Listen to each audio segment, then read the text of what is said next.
नमो अरिहंताण नमो सिद्धाण नमो आयर्याण नमो उवध्यायाण नमो लोये सब साहुण ऐसो पंच नमोकारो सब पावपणासनो मंगलानंद सभ्य सिंह परमं हवाई मंगलम।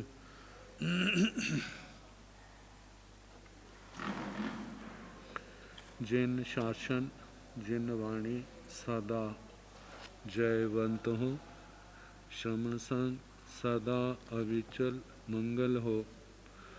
मुक्ति को प्राप्त श्रमण भगवान महावीर स्वामी, उनकी परम पावन कल्याणी भागवती वाणी वाचक प्रमुख श्री इंद्र भूति गौतम आदि गणधर भगवंत युग प्रधानाचार्य परम पूज्य श्री सुधर्मा स्वामी जी महाराज, उनकी परम पावन पाठ परंपरा वर्तमान आचार्य ध्यान योगी परम पूज्य श्री शिव मुनि जी महाराज एवं गुरुजन सबके पावन चरण स्मृतियों में मेरा अनंत अनंत बार वंदना नमस्कार। आगम परिषद में विराजमान वरिष्ठ मुनिराज, अन्य मुनिवृंद, परम आदरणीय भगवती स्वरूपा महासाध्वियाँ जी, श्री स्थानक सूत्र की वाचना प्रारंभ है। चतुर्थ स्थान का तृतीय उद्देशक प्रारंभ हुआ है। कल चौभंगियाँ चल रही थी, आज फिर चौभंगियाँ है। चत्तारी रुखा पणता तन जहा पत्तो वय पुप्फो वय फलो वय छायो वय एवमेव चत्तारी पुरिस जाया पणता तन जहा पत्तो वा रुख समाणे पुप्फो वा रुख समाणे फलो वा रुख समाणे छायो वा रुख समाणे। भगवान फरमा रहे हैं चत्तारी रुखा पणता, चार प्रकार के रुख वृक्ष कहे। तंजाहा जैसे के पत्तो वय पत्रोपग पत्तों से संपन्न, पुप्फो वय फूलों से संपन्न, फलो वय फलों से संपन्न, छाओ वय छाया से संपन्न। जैसे जो चार प्रकार के वृक्ष होते हैं, पत्तों वाले, फूलों वाले, फलों वाले और छाया वाले, एवमेव चत्तारी पुरिस जाया पणता, एवमेव इसी प्रकार चत्तारी पुरिस जाया पणता, चार प्रकार के पुष्प मनुष्य कहे हैं, पुरुष कहे। तंजाहा जैसे के पत्तों व रुख समाने, कुछ पुरुष ऐसे हैं जो पत्रों से संयुक्त वृक्ष के समान है। पुप्फो व रुख समाने, कुछ व्यक्ति पुरुष ऐसे हैं जो फूलों वाले वृक्ष के समान है। फलों व रुख समाने, कुछ पुरुष ऐसे हैं जो फलों वाले वृक्ष के समान है। छायो व रुख समाने, कुछ पुरुष ऐसे हैं जो छाया से संयुक्त वृक्ष है उसके समान होते हैं। तो बताया है पत्ते तो प्रायः सभी वृक्षों पर होते हैं, लेकिन किसी में पत्तों की अधिकता एवं पत्तों की ही विशेष उपयोगिता होती है। जैसे तेंदु वृक्ष कहा जाता है, उसके पत्तों की विशेष उपयोगिता है। दूसरे हैं किसी में फूलों की अधिकता और उपयोगिता रहा करती है, जैसे गुलाब आदि के फूल। तीसरे वे वृक्ष हैं जिनमें फलों की उपयोगिता अधिक रहती है। फलों वाले वृक्ष आम है, जामुन है, ऐसे। और तीसरे हैं जिनमें छाया की प्रधानता रहती है। तो छाया में जैसे बट वृक्ष, जामुन का वृक्ष, पीपल का वृक्ष। तो ये 4 प्रकार के वृक्ष कहे। इसी प्रकार मानव, पुरुष, व्यक्ति भी 4 प्रकार के, एक लौकिक दृष्टि से बताया है और एक लोकोत्तर दृष्टि से बताया है। पहले लौकिक दृष्टि से जो है उनके संबंध में वर्णन किया जाता है। कुछ व्यक्ति ऐसे हैं पत्तों वाले वृक्ष के समान, केवल वचन मात्र से पीड़ित व्यक्ति को सांत्वना देते हैं, आश्वासन देते हैं, इससे ज़्यादा कुछ नहीं। दूसरे ऐसे हैं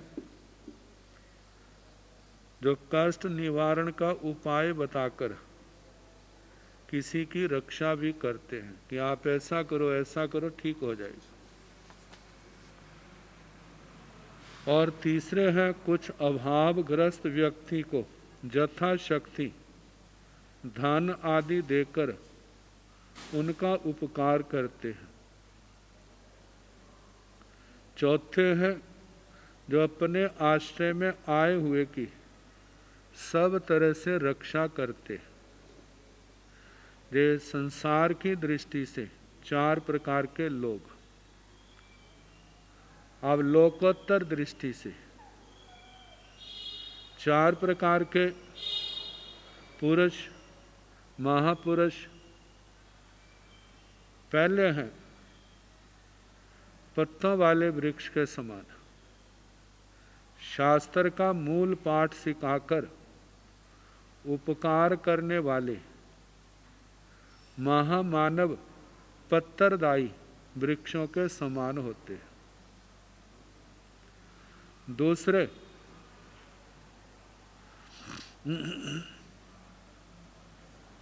व्याख्या के साथ श्रुत साहित्य का ज्ञान देकर उपकार करने वाले फलदायी वृक्ष के समान। ये तीसरे हैं। दूसरे हैं थोकड़े बोल विचार आदि सिखाकर उपकार करने वाले महामानव फूलदायी वृक्ष के समान होते हैं। मतलब अर्थागम, थोकड़े बोल विचार जे सिखाने वाले। तीसरे हैं व्याख्या के साथ श्रुत साहित्य का ज्ञान देकर उपकार करने वाले। जहाँ मूल पाठ सिखाते हैं वहाँ पर अर्थ भी गंभीर दृष्टि से उनको कराते हैं। चौथा है सब प्रकार के दुखों से बचाकर उपकार करने वाले, छाया देने वाले वृक्ष के समान माने गए हैं।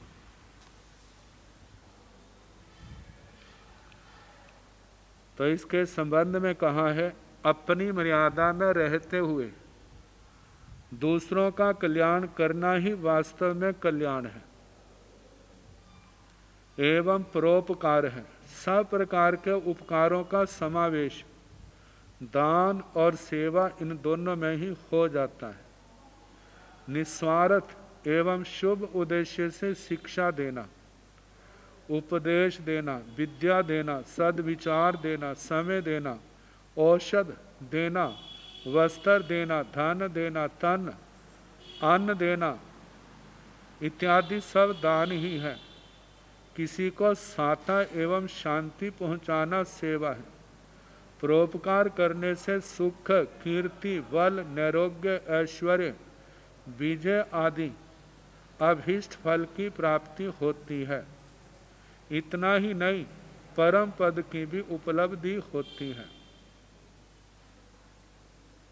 तो इस प्रकार 4 प्रकार के वृक्षों के समान 4 प्रकार के लोग लौकिक दृष्टि से और आध्यात्मिक दृष्टि से जो है उनका चौभंगी के माध्यम से वर्णन किया। अब इसके आगे है श्रवणोपासक के विश्राम स्थान। एक विश्राम शरीर की दृष्टि से है, एक विश्राम आत्मा की दृष्टि से है, जहाँ पर दोनों प्रकार के विश्राम का वर्णन किया है। शरीर का विश्राम क्या है और आत्मा का विश्राम क्या है। शरीर पर से बोझ उतरता है, आराम मिलता है। आत्मा पर से कर्मों का बोझ उतरता है तो आत्मा को आराम मिलता है। तो 4 श्रवणोपासक के विश्राम स्थान कहे हैं। पहले संसारी व्यक्ति का रूप लिया है। भारन्नं बह मानस चत्तारी आसासा पणता तन जहाँ जथ वियणं अंसाओ अंसं सा हराई तथ विय से एगे आसासे पणते जथ वियणं उच्चारं वा पा सवणं वा परिठावई तथ विय से एगे आसासे पणते जथ वियणं ना कुमारा वासंसी वा सुवर्ण कुमारा वासंसी वा वासं उबई तथ विय से एगे आसासे पणते जथ वियणं आब कहाय चिट्ठाई तथ विय से एगे आसासे पणते। बताया है भारंग बह मानस। भारंग भार को, बोझ को, बह मानस उठाने वाले व्यक्ति के, चत्तारी आसासा पणता 4 प्रकार के आश्वास स्थान, विश्राम स्थान कहे। आश्वास सांस लेने का स्थान और जहाँ सुखपूर्वक सांस आता है, तो विश्राम स्थान इसका अर्थ किया है। तंजाहा जैसे कि जथवियण अंसाओ अंसं साहरई तथविय से एगे आसासे पणते। कुछ समय हम पहले चले जाएं, जब ज़्यादातर लोग अपना काम अपने सिर पर, अपने कंधों पर बोझ उठा करके लाया करते थे, ले जाया करते थे। तो उसी को लेकर के कहा, किसी व्यक्ति ने बोझ उठाया है और उठा करके वह अपने घर की ओर चला है। घर का मार्ग, रास्ता लंबा है। कुछ समय चलते चलते जब थकावट महसूस हुई तो उसने एक कंधे से जाथवियन, जहाँ अंसाओ अंसंग, अंसा कहते हैं कंधा, अंसाओ कंधे से, एक कंधे से अंसंग दूसरे कंधे पर साहराई उस बोझ को उठाता है, रखता है। एक कंधे से दूसरे कंधे पर सामान ले आया, जहाँ कंधे से सिर पर, सिर से कंधे पर ले आया है। इसमें उसको एक विश्राम मिलता है। ये विश्राम मिलता तो है लेकिन लंबे समय तक नहीं होता, थोड़ी देर फिर थकावट हो जाती। तो पहला विश्राम स्थान उस भार को उठाने वाले व्यक्ति का कि एक कंधे से दूसरे कंधे पर वह बोझ रखा। अब दूसरा जथ भी अणंग उच्चारंग व पासवणंग व परिठावे तथ भी यह से एगे आशा से पणते।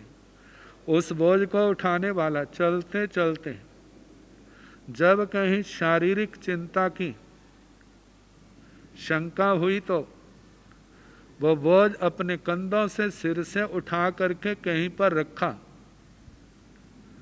और शारीरिक चिंता से निवृत्त होकर के वापिस आया है और उसने पुनः उस बोझ को उठाया है। इतने समय में उसको विश्राम मिला क्योंकि सिर से बोझ उतर गया। लेकिन ये विश्राम तो है, पहले विश्राम से विश्राम स्थान से विशेष है। वहाँ तो शरीर पर ही बोझ था, एक केवल स्थान बदला है, लेकिन अब कुछ देर के लिए उसने बोझ को उतार दिया है सिर से। ये दूसरा विश्राम स्थान है उस भार को उठाने वाले का। तीसरा, जथवियण नाग कुमारा वासंसीवा सुवर्ण कुमारा वासंसीवा वासम उवई तथविय से एगे आशा से पणते। जथवियण जहाँ पर चलते चलते सूरज अस्त हो गया, रास्ते में किसी नाग कुमार देवता का स्थान, किसी सुवर्ण कुमार देवता का स्थान, जहाँ कोई और धर्मशाला आदि स्थान जो लोगों के विश्राम के लिए उन गांवों के लोगों ने स्थानों पर वो स्थान बनाए, ऐसे स्थान पर रुका है, बोझ रख दिया है, सारी रात विश्राम किया और सुबह उठ करके फिर चल पड़े बोझ उठा करके। तो ये तीसरा विश्राम स्थान है। ये दूसरे विश्राम स्थान से विशेष है, रात भर विश्राम किया। जथ वियणं आव कहाय चिट्ठाई तथ विय से एगे आशा से पणते। जहाँ पर वह अपना जो उसका स्थायी निवास है, उसका अपना घर पहुँच गया और वो बोझ रख दिया। ये भी एक उसका विश्राम स्थान है जहाँ पर विशेष है, क्योंकि अब तो जब तक कोई दूसरा काम नहीं आया तब तक तो विश्राम करेगा। तो जैसे बोझ उठाने वाले के वो 4 विश्राम स्थान है। कहा है एवमेव समणो वासगस चत्तारी आशासा पणता तंजाहा जथवियण शील वय गुण वय विरमण पचखान पोसो वासाई परिवज्जई तथविय से एगे आशा से पणते। जथवियण सामायं देशावकाशियं सम्मं अणुपाले तथविय से एगे आशा से पणते।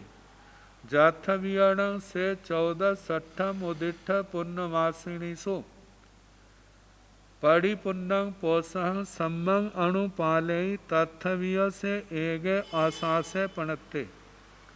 जाथवियण अपक्षे मारणांत्य स्लेहना जूसना जूसिये भतपाण पड़ियाई खित्ते पाव गए कालमन व कंखमाणे बिहराई तथविय से एगे आशा से पणते। एवमेव इसी प्रकार समणो वासगस श्रमणोपासक चत्तारी आशासा पणता 4 आश्वास स्थान विश्राम स्थान कहे। तंजाहा जैसे के जथवियण जहाँ पर शील वय गुण वय विरमण पचखान पोसो वासाई परिवज्ज, जहाँ पर मानव सबसे पहले जीवन में गुरुजन तीर्थंकर भगवान भी हो सकते हैं, सामान्य केवली गणधर भगवान, आचार्य उपाध्याय साधु साध्वी आदि, उनके चरणों में आकर के निर्ग्रंथ प्रवचन सुना है, प्रतिबोध को पाया, धर्म के अधर्म के स्वरूप का बोध हुआ। जब बोध हुआ आत्मा का ध्यान आया, आत्मा की रक्षा करनी चाहिए, आत्मा का कल्याण कैसे होगा। अब गुरुओं के चरणों में उसने जहाँ सम्यक्त्व पाया, वहाँ पर जे व्रत लिए, मैं इन व्रतों का पालन करूँगा। शील वय, शील व्रत, 5 अणुव्रत, गुण वय, गुण व्रत, बेरमण, विरमण, गुण व्रत, बेरमण, विरमण, पापों से भोगों से विरत होना, पचखान, प्रत्याख्यान, पोषो वासाय, पोषद उपवास, इन शब्दों से चारों शिक्षा व्रतों को ग्रहण कर लेना। जिसमें नियम किया मैं समाय करूँगा,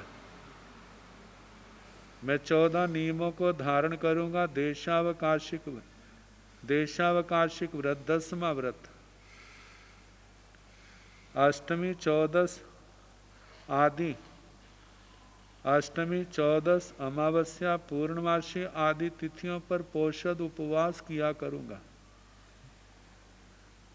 परिवज्जाई, और इन संकल्पों को, व्रतों को परिवज्जाई प्रतिपद्यते स्वीकार करता है।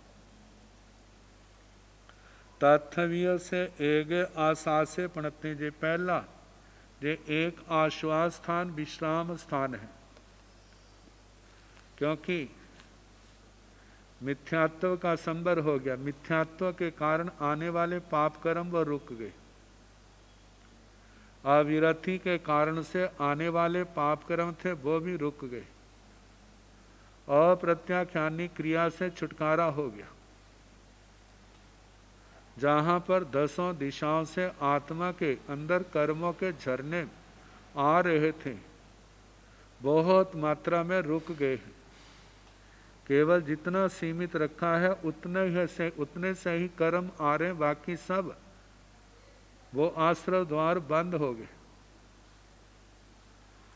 आत्मा में उत्साह होने के कारण आने वाले समय में मैं ऐसी साधनाएं करूँगा, और इस उत्साह से कितने कर्मों के बंधन ढीले पड़ते हैं।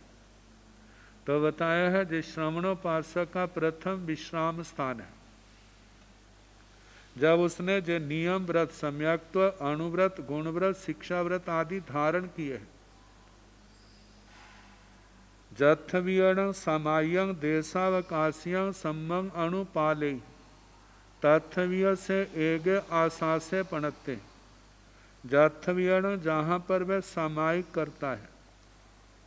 पहले तो स्थूल रूप से पापों का त्याग किया था। जितनी देर तक अवसमायिक की है उतने समय तक 2 कर्ण 3 योग से 18 के 2 कर्ण 3 योग से 18 के 18 पापों का परित्याग कर दिया। जो संबर आश्रव द्वार खुले थे, बस 1 कर्ण को छोड़ के बाकी वे भी बंद कर दिए। अब समाय कर रहा है तो इसके अंदर भी जहाँ संबर बढ़ गया है उसके साथ निर्जरा भी बढ़ गई,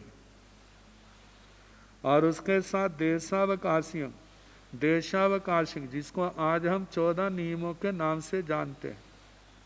सुबह उठ करके 14 नियमों को धारण करता है। जो पहले आश्रम द्वार अणुव्रतों के कारण वैसे संकुचित तो बहुत हो गए हैं, लेकिन फिर भी काफ़ी क्षेत्र है। अब उसको संकुचित करने के लिए कुछ आवश्यकताओं को छोड़ करके बाकी सबका त्याग कर दिया। 14 नियमों के अंदर मर्यादाएं धारण कर ली। इन वस्तुओं का, इन कार्यों का इस मर्यादा से ज़्यादा नहीं करूँगा। तो देशावकाशिक सम्मंग अणुपाले, सम्यक प्रकार से पालन करता है।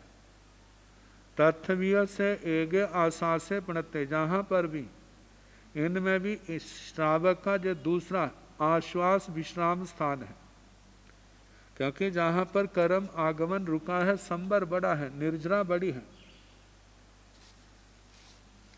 अब इसके आगे जत्थवियण से 14 सठम उदिठ पुण्यवासिनी सु परिपुण्यं पोषं संबंग अणुपाले, तत्थविय से एगे आशा से पणते, जत्थवियण जहाँ पर से वह श्रवणोपासक 14 चतुर्दशी, अठम अष्टमी, उदिठ पूर्णमासिनीसु, मतलब अमावस्या, उदिठ से अमावस्या, और पूर्णमासिनी पूर्णमासी पूर्णिमा, इन तिथियों में परिपुन्नम पोषण सम्यक अनुपाले प्रतिपूर्ण पोषद का सम्यक प्रकार से पालन करता है। सामायिक में तो एक मुहूर्त का है। 14 नियमों में कुछ को छोड़ करके बाकी त्याग किया है, लेकिन पोषद के अंदर तो 8 पहर मतलब 24 घंटे के लिए उसने 18 पापों का, जहां पर भी 2 कर्ण 3 योग से परित्याग कर दिया है। जे विशेष तीसरा विश्राम स्थान है, जो जैसे नागकुमार आदि के भवन में रुका था रात को। दूसरा विश्राम स्थान जो शारीरिक चिंता से निवृत्ति के समान वह दूसरा विश्राम स्थान, और पहला जो है जिस समय थोड़ा सा एक कंधे से दूसरे कंधे पर लेके आया है। तीसरा विश्राम स्थान और बढ़ गया जिस समय प्रतिपूर्ण पोषण करके धर्म स्थान में रुक गया है। संसार के समस्त झमेलों से अपने आप को 24 घंटे के लिए अलग कर लिया। शास्त्र स्वाध्याय जप तप आदि में अपने आप अपना ध्यान लगा दिया। आत्म साक्षी से, गुरुओं की साक्षी से अपनी आलोचना निंदना गर्हना करके अपने पाप कर्मों की निर्जरा कर रहा। तो ये श्रावक श्राविकाओं का चौथा विश्राम स्थान, जाथवियण अपच्छे मारणांत्य संलेहना जूसना जूसिए भातपान पड़ियाई खित्ते पाव बगय कालम अणवकंख माणे बिहराई तथ्य से एगे आसासे पणत्ते। जाथवियण, और जहाँ पर जब जीवन का अंतिम समय का एहसास हो जाता है, मृत्यु आने वाली है, जीवन लंबा नहीं है, तवे श्रावक श्राविकाएं अपश्चिम, जिसके बाद इस जीवन का कोई अंश नहीं है, न पश्चिम बाद में और नहीं, मारणांत्य मारणांतिक, संलेहना संलेखना, वह धर्म क्रिया जिसमें संलिख्यते कृषि क्रियते, जो शरीर तो कृषि होता है क्योंकि आहार पानी छोड़ दिया जाता है, लेकिन समता भावना की आराधना से कार्मण शरीर भी कृषि होता है। कषायों को पतला किया जाता है, विकारों को पतला किया जाता है, संसार की समस्त कामनाओं से अपने आप को पीछे हटाया जाता है, संसार की समस्त ऐषणाओं का इच्छाओं का त्याग किया जाता है, और व्यक्ति जो है चारों आहार का त्याग कर देता है। ऐसे संलेहना जूसना जूसिए, संलेखना की सेवना से सेवना का आचरण करके भतपान पड़ी आई खित्ते, जहाँ पर भोजन पानी आदि चारों आहार का त्याग कर दिया। पाव गए पादपोप गमन, आत्मा समर्थ है तो पादपोप गमन संथारा ले लेते हैं। आत्मा में इतना बल पराक्रम नहीं है तो भत प्रत्याख्यान इंगनी मरण में से कोई एक ग्रहण कर लेते हैं। तो ऐसे उस आजीवन अनशन को प्राप्त हुए कालम अणवक अंखवाणे, काल की कोई चाहना नहीं, मृत्यु आ जाए उस समय तो ये भावना होती, जितना समय है जितना आयुष्य कर्म है इसमें धर्म ध्यान की आराधना ज़्यादा से ज़्यादा की जाए। अपने अतीत की ओर देखा जाए, कहाँ कहाँ मेरी आत्मा ने 18 पापों का सेवन किया है, कौन कौन आत्माएं मेरे व्यवहार से प्रभावित हुए हैं और उन्होंने क्लेश को प्राप्त किया है। उन सब जीवों से क्षमा याचना करना, और किसी ने अपने प्रति ऐसा असद व्यवहार किया हो तो उसको क्षमा करना। कहा जाता है ऐसे समय में पंडित मरण के लिए आत्मा का निशल्य होना परम आवश्यक है। निशल्यता के बिना समाधि मरण संभव नहीं है। एक भी शल्य जो है आत्मा के अंदर ना हो। कहते किसी व्यक्ति ने एक दोष को छोड़ करके सारे दोषों की आलोचना कर ली तो वो एक शल्य भी है उसको आगे बढ़ने से रोक देता है। उदयन राज ऋषि के संसारी बेटे अभिजीत कुमार का दृष्टांत हमारे सामने है। तो कहा जाता है ऐसे हर आत्मा के लिए निश्चल्य होकर के उस समाधि मरण को प्राप्त करे। तो जो ऐसे समय में समाधि मरण में विचरता है, संसारे में विचरता है, ये भी आत्मा का विश्राम स्थान है। ये चौथा विश्राम स्थान, जब उसने अपना बोझ अपने घर के अंदर उतार दिया है, समस्त चिंताओं से, जिम्मेवारियों से मुक्त हो गया है, जो जिम्मेवारियां थी अपने परिवार के किसी व्यक्ति को सौंप दी, अब कहा अब मेरा आप इस परिवार में कोई किसी भी कार्य के अंदर कोई मेरा प्रवेश नहीं, दखल नहीं। तथ्य से एगे आशा से पणते, जे श्रवणोपासक का भी जे चौथा विश्राम स्थान है। तो कहा जाता है इनके माध्यम से आत्मा को अध्यात्म की ओर बढ़ने का, कर्म क्षय की ओर बढ़ने का भगवान ने रास्ता दिखाया है। गृहस्थ जीवन में है तो हमारी साधना कैसी होनी चाहिए, कैसे हमें आगे बढ़ना है। जहाँ सम्यक्त्व को, व्रतों को लिया है और उसके बाद कहे सामायिक देशावकाशिक 14 नियम आदि धारण करने चाहिए। और उसके बाद तिथियों को अष्टमी है, अमावस्या है, पूर्णमासी है, 14 है। इन तिथियों में यथा संभव पोषद आदि की साधना करनी चाहिए, जिससे हमारा धर्म आराधना का अभ्यास बढ़े। स्वाध्याय के द्वारा अपने ज्ञान को परिपक्व करना और बढ़ाना, और अंतिम आराधना जो है उसके द्वारा सब कुछ छोड़ करके अपने भव को सुधारना। जितने कुसंस्कार आत्मा के अंदर बैठे हैं, स्वाध्याय के द्वारा भगवान के प्रवचन को, कथाओं को सुन करके उन सब का प्रतिक्रमण करते हुए, निंदा आलोचना करते हुए भगवान की वाणी का आराधक बनना। तो इस प्रकार ये 4 विश्राम स्थान बताए हैं।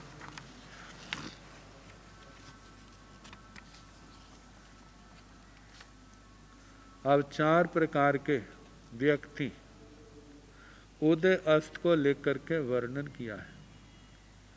चत्तारी पुरिस जाया पणत्ता, तन जहाँ उदयोदिये नाम मेगे, उदयत्थमिये नाम मेगे, अत्थमियोदिये नाम मेगे, अत्थमिये नाम मेगे। चत्तारी पुरुष जाया पणत्ता, 4 प्रकार के पुरुष कहे। तन जहाँ जैसे के, उदयोदिये नाम मेगे, उदित उदित, उदित उदित जहाँ भी उदय है आगे भी उदय। उदयत्थमिये, जहाँ तो उदय है लेकिन आगे अस्त है, जहाँ सब कुछ है आगे कुछ भी नहीं। नाव मेघे अर्थमयोदिये नाव मेघे, अस्त उदय, जहाँ तो कुछ नहीं लेकिन आगे सब कुछ है। अर्थमीय नाव मेघे, जहाँ भी कुछ नहीं और आगे भी कुछ नहीं, जहाँ भी अंधेरा और आगे भी अंधेरा। तो किनका जीवन कैसा रहा है, दृष्टांतों के माध्यम से भगवान ने, शास्त्रकारों ने हमारे सामने रखा है। भरे राया चौरन चक्रवर्तीण उदयोदय, भरत राज ऋषि का, भरत राजा चातुरंत चक्रवर्ती, जो इस अवसर्पणी काल का प्रथम चक्रवर्ती हुआ है। इनका नाम उदयोदय, उदित उदित में आता है। देखा जाए कितना सुख प्रधान उनका जीवन। इस जन्म में तीर्थंकर भगवान के बेटे हैं, चक्रवर्ती सम्राट बने, किसी प्रकार की कमी नहीं। पूर्व जन्म की ओर देखें तो 26 में देवलोक से आए, और उससे पूर्व जन्म में देखें तो महाविद्य क्षेत्र में, जहाँ वह तीर्थंकर भगवान के पोते थे, वहाँ चक्रवर्ती सम्राट के भी क्या है, पुत्र है। संसार में कोई कमी नहीं थी, और उसके बाद संयम लिया है तो संयम में भी किसी प्रकार की कमी नहीं रही। मतलब उदय उदय है। और जहाँ पर तीर्थंकर भगवान के उस कुल में उनके बेटे के रूप में जन्मे, किसी प्रकार की कमी नहीं है। जब भगवान ने दीक्षा ली तो इनको एक रियासत का राजा बना दिया और 1000 साल के बाद ये चक्कर रत्न की उत्पत्ति हुई है और उसके बाद 60,000 वर्ष दिग्विजय में गए हैं और उसके बाद चक्रवर्ती सम्राट बने। और इस चक्रवर्ती पदवी में कितने निर्लेप होंगे, रहते हुए राजमहलों में ही, कहा जाता शीश महल, आरिसा भवन, वहाँ पर ही शरीर का चिंतन अनुप्रेक्षा करते हुए ऐसे विशुद्ध भावों की हवा चली है, भाव से संयम आ गया, क्षपक श्रेणी का आरोहण किया, मौनी कर्म का क्षय होने पर जथाख्यात चारित्र 12वें गुण स्थान में आ गए, ज्ञानावर्णीय दर्शनावर्णीय अंतराय का क्षय होने पर 13वें गुण स्थान में आ गए और केवल ज्ञान केवल दर्शन का सूर्य जगमगा उठा। देवता ने उनको साधु का भेष दिया, हजारों राजाओं के साथ वो अपने राजमहलों से निकले। 1 लाख पूर्व तक केवली पर्याय में रह करके शेष कर्मों के क्षय होने पर सिद्ध गति को प्राप्त हुए। तो इनका जीवन उदित उदित उदित उदय उदय। अब दूसरा है ब्रह्म दत्तेन राया चौरन चक्रवर्ती उदयत्मीय। ब्रह्मदत्त राजा चातुरन चक्रवर्ती जब उदित अस्त के रूप में लिया है, जहाँ पर चक्रवर्ती सम्राट पूर्व जन्म में देवलोक से आए थे। कितना वैभव, लेकिन संयम नहीं आया, भोगों से विराम नहीं हुआ, विरक्त नहीं हुए। अतः आर रुद्र ध्यान के अंदर काल करके इस जीवन में 7वीं नरक का आयुष्य बांधा और भाव पूर्ण करके 7वीं नरक में 33 सागरोपम की आयु के देवता बने, 33 सागरोपम की आयु के नारकी बने। तो कहा जहाँ पर कैसा वैभव और नरक में कैसा निकृष्ट जीवन, तो कहा कि जे क्या है, जे उदय अस्त। तीसरा है अस्त अथमियो उदयन हरियस वाले नाम मणगारे अथमियोदिय हरिकेश बल अणगार। इनका जीवन अस्त उदय। देखा जाए पूर्व जन्म में तो देवलोक से आए हैं, उससे पूर्व जन्म में निर्ग्रंथ बने थे, ब्राह्मण कुल में जन्म था, साधु जीवन लिया था, लेकिन जाति का कुल आदि रूप का मद नहीं छोड़ा और उसके कारण से देवलोक से जब च्युत हुए तो नीच गोत्र नीच कुल चंडाल कुल में जन्म हुआ। कषायों की क्रोध की प्रधानता है, स्वयं भी दुखी है, दूसरों को भी परेशान करते हैं, ना कुल संपदा, ना रूप संपदा, ना जाति संपदा, कितनी हीन भावना से ग्रस्त। आखिर में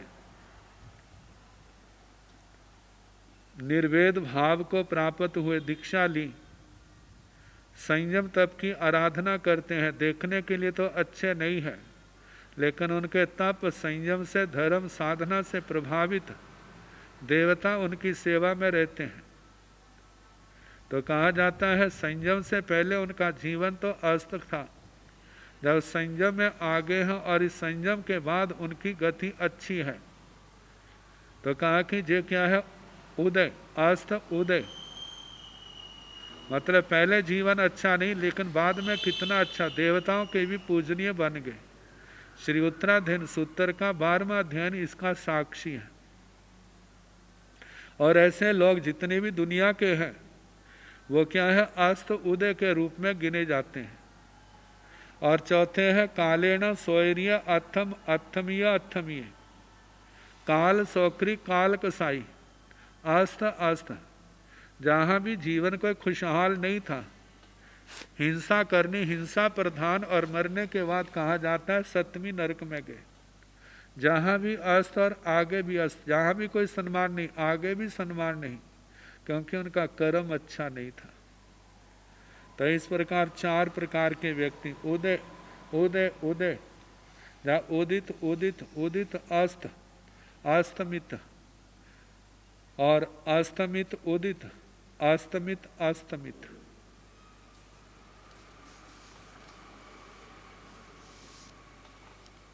आगे जुगम विवेचन। चत्तारी जुम्मा पणत्ता तन जहा काड़ जुम्मे तेओए दावर जुम्मे कलियोए। चार प्रकार चत्तारी जुम्मा पणत्ता चार प्रकार के जुगम प्रतिपादित किए हैं, कहे गए हैं। तंजाहा जैसे के कड़ जुम्मे कृत जुगम, ते ओय त्रयोज, दावर जुम्मे द्वापर जुगम, कली ओय कल्योज। जैनेतर साहित्य में, वैदिक साहित्य में भी इन शब्दों का प्रयोग होता है।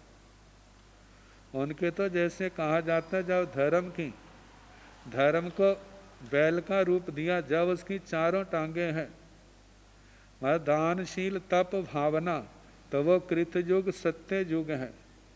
जिस समय 3 रह जाती हैं, 1 कम हो जाती है, तो उस समय त्रयोज त्रेता कह देते हैं। और दावर युग में द्वापर, जिस समय धर्म के 2 अंग रह जाते हैं, तो उस समय द्वापर युग, जब 1 अंग रह जाता है, तो उस समय कहा जाता है कल्योज कल युग। ये तो उनकी दृष्टि से, लेकिन हमारे जो परिभाषिक शब्द हैं, कहा जाता है वे 4 प्रकार की संख्याएं हैं। कृत युगम, त्रयोज, द्वापर युगम, कल्योज।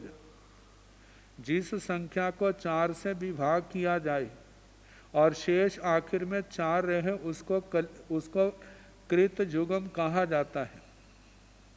त्रयोज, जिस संख्या को 4 से भाग करने पर 3 शेष रहते हैं, उस संख्या को त्रयोज कहते हैं। दावर जुम्मे, और जिस संख्या को 4 से भाग करने पर 2 शेष रहते हैं, उसको द्वापर जुगम कहा जाता है। और कल्योज, जिस संख्या को 4 से भाग करने पर 1 शेष रहता है, उसको कल्योज जुगम कहा जाता है। तो बताया है नेरैयाण चत्तारी जुम्मा पणत्ता तंजाहा कड़ जुम्मे तेओए दावर जुम्मे कलियोए। नेरैयाण चत्तारी जुम्मा पणत्ता, नारकियों में जो 4 प्रकार के जुगम पाए जाते हैं। कहा जाता है नारकियों की संख्या जो है असंख्यात है।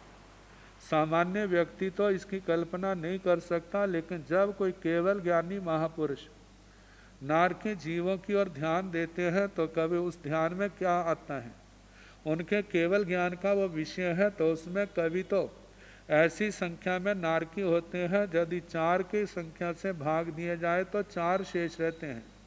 और कभी ऐसे नारकियों की संख्या होती है 4 से भाग देने पर 3 शेष रहते हैं। और कभी ऐसा होता है जब 4 से भाग किया जाए तो 2 शेष रहते हैं। और कभी ऐसा होता है 4 से भाग किया जाए तो 1 शेष रहता है। तो कहा जाता है कभी नारकी कृत जुगम की संख्या में होते हैं, कभी त्रयोज की संख्या में होते हैं, कभी द्वापर जुगम की, कभी कल्योज की संख्या में होते हैं। ये सारे का सारा ज्ञेय विषय है। और इसके साथ जैसे मनुष्यों की संख्या घटती बढ़ती रहती है, ऐसे नारकियों की संख्या भी घटती बढ़ती रहती है। तो इन जुगमों के माध्यम से बताया है कभी कभी क्या क्या होता है, कैसी कैसी वो संख्या में नारकी है। एवं असुर कुमाराण जाव थणीय कुमाराण, जैसे नारकियों के 4 जुगम कहे, ऐसे असुर कुमाराण, असुर कुमारों के भी ये 4 जुगम कहने हैं। कभी असुर कुमार असुर कुमारियाँ उस संख्या में होते हैं कि 4 से भाग किया जाए तो 4 ही शेष रहेंगे, और कभी 3 शेष रहेंगे, कभी 2 शेष रहेंगे, कभी 1 शेष रहेगा। तो इसलिए कहा जाता है असुर कुमारों के भी 4 जुगम कहने, जैसे कि कृत जुगम, त्रयोज, द्वापर जुगम और कल्योज। जाव थणीय कुमारान, असुर कुमारों से लेकर स्तनित कुमारों तक 10 के 10 भवनपतियों में ऐसा ही जो बोल 10 बोल चलेंगे। एवं पुडवी कायाण, आऊ कायाण, तेऊ कायाण, वाऊ कायाण, बनस्सई कायाण, बेंदियाण, तेंदियाण, चौर इंदियाण, पंच इंद्रिय त्रिख जोनियाण मनुष्याण बाणवंतर जोईसियाण बेमानियाण सब्बे सिंह जहाँ निरैयाण। ऐसे 24 के 24 दंडक उनके संबंध में कहना जैसे नारकियों के 4 विकल्प कहे कि कभी वह कृतयुगम की संख्या में, कभी त्रियोज की, कभी द्वापर की, कभी कलयोज की। एवं पुड्भी कायाण ऐसे पृथ्वी कायिक जीवों के संबंध में भी कहना। उनमें चारों प्रकार के युगम पाए जाते हैं, कभी कृतयुगम, कभी त्रियोज, कभी द्वापर युगम, कभी कलयोज। आऊ कायाण ऐसे अपकायिक जीवों का, तेऊ कायाण तेजस कायिक जीवों का, वायु कायाण वायु कायिक जीवों के, वनस्पति कायाण वनस्पति कायिक जीवों के, वेन्द्रियाण द्विन्द्रियों के, तेन्द्रियाण त्रिन्द्रियों के, चौरिन्द्रियाण चतुरिंद्रियों के, पंचेन्द्रिय त्रिख जोनियाण पंचेन्द्रिय त्रिंशों के, मनुष्याण मनुष्यों के, बाणवंतर ज्योतिषियाण बाणव्यंतरों के, ज्योतिष देवों के, बेमानियाण बेमानिकों के, सब्बे सिंह जहाँ निरैयाण।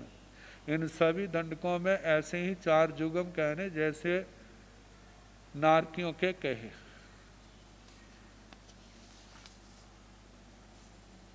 अब इसके आगे 4 प्रकार के शूर आएंगे, तो उनके संबंध में कल जैसे अवसर हुआ कराने का प्रयास किया।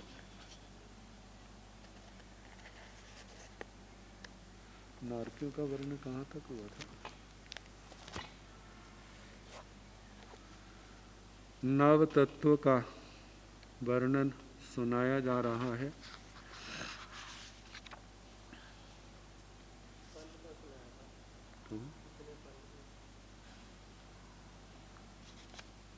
नारकियों की आयु के संबंध में कहाँ कितनी नरक आयु पाई जाती है, और नारकियों में अवगाना का वर्णन भी आता है। उनकी अवगाना कैसी है, शरीर का परिमाण क्या है, तो बताया जाता है नारकियों में 2 प्रकार की अवगाना है। एक भावधारणीय और एक है उत्तर वैक्रीय। भावधारणीय जो अवगाना है, जो उनका मूल शरीर होता है, जघन्य अंगुल का असंख्यात्म भाग, ये जन्म की अपेक्षा से है। जब पूर्व जन्म से मृत्यु को प्राप्त होकर के नरक में पैदा होता है, उस समय अंगुल का असंख्यात्म भाग जब आहार उसने ग्रहण किया है, और उसके बाद शरीर बढ़ते बढ़ते प्रत्येक नरक की अवगाना अलग अलग से है। पहली नरक में 7 धनुष, 3 हाथ, 6 अंगुल की उत्कृष्ट अवगाना है। कहा जाता है 24 अंगुल का 1 हाथ होता है, 4 हाथ का 96 अंगुल का 1 धनुष होता है, और 2000 धनुष का 1 कोस गव्योति होता है, 4 कोस का 1 योजन होता है। तो इस ये परिमाण भी 3 प्रकार के होते हैं, जैसे उत्सेद अंगुल, आत्मांगुल और प्रमाण अंगुल। उत्सेद अंगुल तो जब 5वां आरा आधा बीत जाएगा, आधा शेष रहेगा, उस समय के लोगों की उंगलियों से जो माप किया जाता है वह उत्सेद अंगुल है। और जो भरत चक्रवर्ती की उंगलियों से माप किया जाता है उसको प्रमाणांगुल कहा जाता है। और जिस समय के जो लोग होते हैं उस समय की उंगलियों के अनुसार जो माप किया जाता है उसको आत्मांगुल कहते हैं। उत्सेद अंगुल से जीवों की अवगाना मापी जाती है, प्रमाण अंगुल से शाश्वत वस्तुओं का परिमाप किया जाता है, आत्मांगुल से जिस समय के लोग हैं उस समय के घर मकान आदि मापे जाते हैं। तो जीवों की अवगाहना उत्सेद अंगुल से है। तो कहा जाता है उत्सेद अंगुल के अनुसार भगवान महावीर स्वामी की अवगाहना 7 हाथ थी। भरत चक्रवर्ती भगवान ऋषभदेव इनकी 500 हाथ 500 धनुष थी। तो नरकों में पहली नरक में 7 धनुष 3 हाथ और 6 अंगुल है, जिसको कहा जाता है कि 7.25 धनुष 6 अंगुल। और दूसरी नरक में इससे डबल हो जाती 2 गुना, वहाँ पर 15 धनुष 2 हाथ 12 अंगुल, मतलब 15.5 धनुष 12 अंगुल। उत्कृष्ट है तीसरी नरक में 31 धनुष 31 धनुष और 1 हाथ। चौथी नरक में 62 धनुष की अवगाहना है नारकियों की उत्कृष्ट। पांचवी में 125 धनुष है। छठी नरक में 250 धनुष और 7वीं नरक में 500 धनुष है। नारकियों का शरीर वैक्रिय होता है। जब उत्तर वैक्रिय करते हैं तो छोटे से छोटा शरीर बनाएं तो अंगुल का संख्यात्मक भाग, और बड़े से बड़ा बनाएं तो जितनी भवधारणीय शरीर की अवगाहना है उससे 2 गुना ज़्यादा बना सकते हैं। तो 7.25 धनुष 6 अंगुल वाले 15 धनुष 2 हाथ 12 अंगुल तक। दूसरी नरक के जो हैं 31 धनुष, तीसरी वाले 62, चौथी वाले 125, पांचवी वाले 250, छठी वाले 500 और 7वीं वाले 1000 धनुष इतनी उत्तर वैक्रिय कर सकते हैं।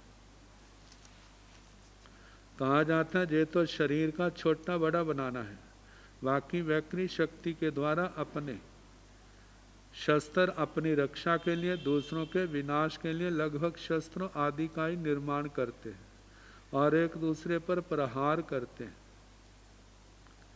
और बताया है किस नरक में कौन जीव कहाँ तक जा सकता है। तो बताया असंगी त्रियंश पंचेंद्रिय जीव पहली नरक के 4थे पाथड़े तक जा सकते हैं, इससे आगे नहीं। भोजपुर संगी त्रियंश अधिक से अधिक दूसरे नरक तक जा सकते हैं। खेचर संगी पक्षी जो है अधिक से अधिक तीसरी नरक तक जाते हैं।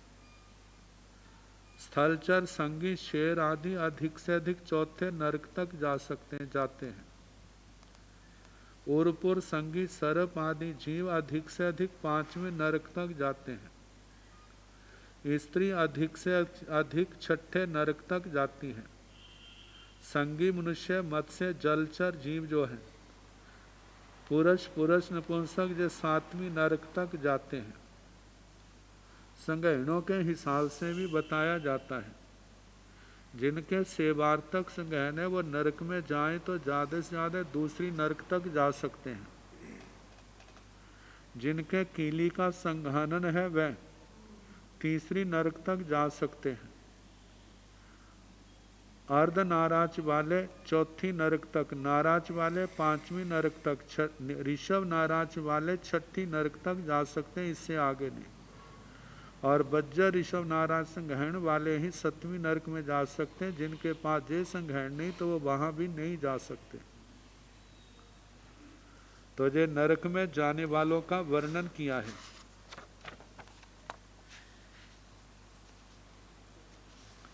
अब नरकों में जो वहां पर वेदना है, सभी नरकों में रहने वाले नारक अनंत भूख, अनंत प्यास, अनंत खुजली, अनंत ज्वर, अनंत दाह, अनंत भय, अनंत शीत, अनंत गर्मी, अनंत व्याधि, काल की पराधीनता, शोक, वेदनाओं और दुखों का अनुभव करते हैं।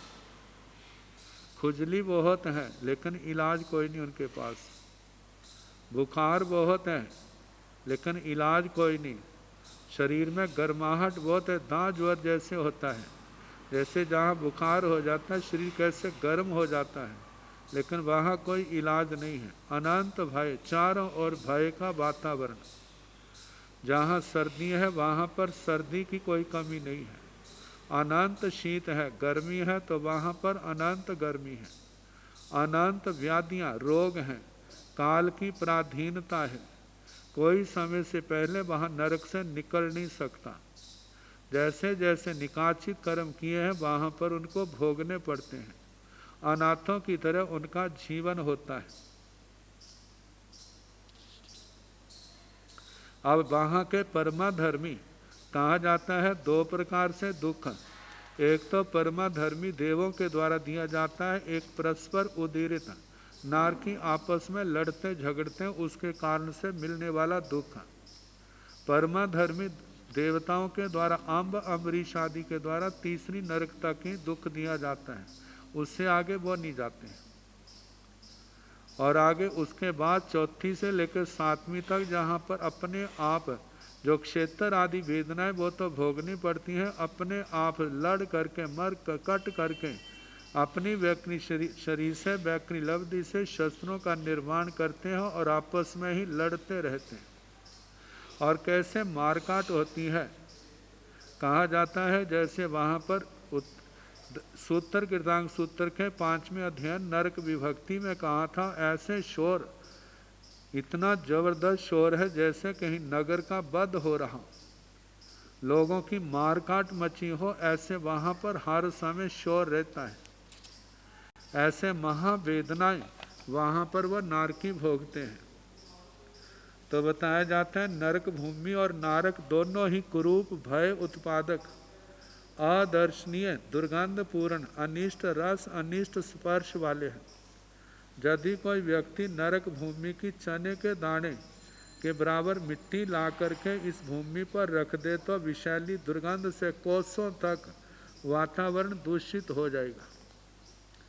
इंद्रियों और मन के प्रतिकूल विषय जो इस भूमि पर है, नरकों में, मतलब इस पृथ्वी पर, रत्न प्रभा पृथ्वी पर हमारे मनुष्य लोक में है, उनसे भी मतलब जो प्रतिकूल विषय है, जो हमारे को वेदनाएं सहनी पड़ती हैं, सर्दी गर्मी सहनी पड़ती है, भूख प्यास सहनी पड़ती है, उससे भी अनंत गुणा दुखपूर्ण अनिष्ट विषय वहाँ नरकों में है। दुखों का वेदन आजीवन जो नारकिक करते हैं, भोगते हैं। क्षण मात्र भी उनके जीवन में दुख की निवृत्ति नहीं होती। कहा जाता है कि जब तीर्थंकर भगवंतों के कल्याणक होते हैं तो उस समय थोड़ी देर के लिए, मुहूर्त मात्र, अंतर मुहूर्त, उनको शांति मिलती है, बाकी दुख ही दुख होता है। जहाँ कोई पूर्व जन्म का कोई साथी देवता आकर आ जाए और जितनी देर रहे उतनी देर तक सुख की अनुभूति होती है, और उसके जाने के बाद पुनः दुख ही दुख शुरू हो जाते हैं। नारकी जीवें अपनी आयु पूर्ण करके काल के अवसर पर प्राया करके विषैले खूंखार जीव बनते हैं। सिंह, व्याघ्र, कुत्ता, बिल्ला, गिद्ध, मत्स्य आदि जातियों में संख्यात वर्ष की आयु वाले हिंसा आदि अशुभ कर्मों का उपार्जन करके पुनः नरकों में चले जाते हैं, क्योंकि एक बार पाप कर्म करके जीव ने अपना जीवन बर्बाद किया है। अब ऐसे प्रगाढ़ कर्मों का बंद हो जाता है कि वो आत्माएं दुर्लभ बोधि हो जाती हैं, पुनः उनको बोध आसानी से नहीं मिलता। तो कहा जाता है नरक से निकले फिर नरक में चले गए। लेकिन सारे ऐसे नहीं होता, कुछ लोग ऐसे भी होते हैं जो मनुष्य गति को प्राप्त करते हैं। कई मनुष्य गति को प्राप्त करके भी बोध न होने के कारण से नरक गति की तैयारी कर लेते हैं, संसार को बढ़ा लेते हैं। लेकिन कई अच्छी आत्माएं भी होती हैं जो कुसंगति के कारण से वो पापों की दलदल में फंस गई थी, लेकिन बाद में धर्म का बोध होने के कारण, धर्म भावना के द्वारा उन्होंने अपने भविष्य को अच्छा बना दिया। जिन ठीक है, निकाचित आयु का बंद होने के कारण से वो नरकों में गए हैं, लेकिन बाद में जो उन्होंने धर्म किया था उसके कारण से सुलभ बुद्धि हो जाते हैं और धर्म के मार्ग पर चल पड़ते हैं। तो बताया गया है कि यदि कोई विशिष्ट मानव या महामानव कुसंगति के कारण जोग भ्रष्ट होकर नरकायु का बंद कर ले पहले नरकायु का बंद करके बाद में वो क्षायिक दृष्टि सम्यक दृष्टि भी बन जाता है, और तीर्थंकर गोत्र कर्म का भी बंद कर सकता है। और ऐसा करके लेकिन नरक आयु बांधी है, नरक में गए हैं और वहाँ से निकल करके वह तीर्थंकर भगवान के रूप में भी जन्म ले लेते हैं, जैसे राजा श्रेणी का वर्णन आता है। और कोई विशिष्ट जीव ऐसे भी होते हैं कि रत्न प्रभा पृथ्वी से निकलकर चक्रवर्ती भी हो सकते हैं। पहली और दूसरी नरक से निकल करके बलदेव और वासुदेव भी हो सकते हैं। पहली दूसरी तीसरी नरक से निकलकर तीर्थंकर भी हो सकते हैं। पहली दूसरी तीसरी चौथी पृथ्वी से निकलकर केवल ज्ञानी चरम शरीरी भी हो सकते हैं। पांचवी पृथ्वी से निकलकर केवल ज्ञानी तो नहीं लेकिन साधु बन सकता है और वो आराधक बन सकता है। छठी नरक का निकला हुआ व्रती श्रावक बन सकता है। सातवीं नरक से निकले हुए वो मनुष्य नहीं बनते, लेकिन कोई ऐसे त्रियंच बन करके सम्यक दृष्टि पा करके वह सुलभ बुद्धि होकर धर्म के मार्ग के पथिक बन जाते हैं। तो कहा जाता है कि ये पृथ्वियां द्रव्य आर्थिक न्याय की दृष्टि से तो शाश्वत हैं, मतलब पहले थी अब है आगे रहेंगी। अतीत काल में कोई ऐसा समय नहीं था जब ये नशा तो नरके पृथ्वियां नहीं थी। वर्तमान में है, आगे ऐसा कोई समय नहीं होगा जब ये नहीं होंगी, लेकिन इनके अंदर जीवों का आना जाना चला रहता है। एक आते हैं दूसरे पूर्व के चले जाते हैं। तो इसी प्रकार जहाँ पर पांच स्थावर जो पृथ्वियों का रूप है, वहाँ पर भी पांच स्थावर पृथ्वी काय, अपकाय, तेजस काय जो है वो केवल टाई द्वीप के अंदर कर्म भूमियों के अंदर ही पाई जाती हैं, लेकिन सूक्ष्म तेजस काय तो सारे लोक में है। और उसके बाद वायु काय, वनस्पति काय, ये जो है उन पृथ्वियों के ऊपर इनका जन्म मरण सदा चलता रहता है। तो कहा जाता है द्रव्य से शाश्वत है, पर्याय की दृष्टि से अशाश्वत, क्योंकि पर्याय सदा एक जैसी नहीं रहती। अब इसके आगे त्रियंशों का वर्णन आएगा, जैसे समय होगा कराने का प्रयास किया जाएगा।